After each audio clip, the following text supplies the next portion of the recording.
இப்ப இந்த check bounce கேஸ்ல வந்துட்டு காம்ப்ரமைஸ் ஆயிடுச்சு அப்படின்னாக்கா அந்த கேஸ் தானாவே முடிவுக்கு வந்துருமா? இந்த அதாவது வந்துட்டு வேற சோர்ஸ் மூலியமாவோ இல்ல வேற ஏதாவது டைரக்ட் டிரான்சாக்சன் மூலியமா அந்த பணம் வந்துட்டு செட்டில்மெண்ட் ஆயிடுச்சு அப்படின்னாக்கா சட்டப்படி அதை எப்படி எல்லாம் வேலிடேட் பண்ண வேண்டியிருக்கும்? நீங்க கோர்ட்டுக்கு போறதுக்கு முன்னாடி உங்களுக்குள்ள என்ன பிரச்சனைனாலும் அதை நீங்க உங்களுக்குள்ள தீர்த்துக்க முடியும். அதுக்கு உங்களுக்கு கோர்ட்டோட அக்னாலஜ்மெண்ட்டோ வர தேர்ட் பார்ட்டியோ உங்களுக்கு ப்ரூவ் பண்ணுங்கிற அவசியம் இல்ல.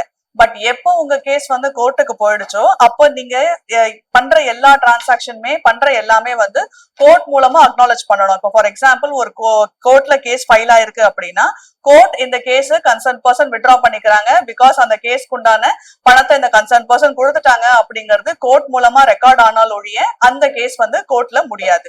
சோ நீங்க வெளியில அவுட் ஆஃப் கோர்ட் செட்டில்மெண்ட் மூலமா நீங்க செட்டில் பண்ணிக்கிட்டீங்க அப்படின்னா உங்களுக்கு அந்த அவுட் ஆஃப் கோர்ட் செட்டில்மெண்ட்ல நீங்க சைன் பண்ண இல்ல நீங்க பணம் கொடுத்த ப்ரூஃப் அந்த மெமராண்டம் ஆஃப் அண்டர்ஸ்டாண்டிங்னு சொல்லுவோம், இல்ல அந்த செட்டில்மெண்ட் ப்ரூஃப் நீங்க கோர்ட்ல ஃபைல் பண்ணீங்கன்னா அதை பேஸ் பண்ணி கோர்ட் ஆர்டர் பாஸ் பண்ணி அந்த கேஸை க்ளோஸ் பண்ணிடுவாங்க.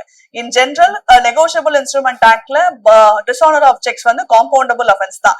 அதாவது நமக்குள்ள முடிச்சுக்க கூடிய ஒரு அஃபென்ஸ் தான், செட்டில்மெண்ட் ஆகக்கூடிய ஒரு அஃபென்ஸ் தான்.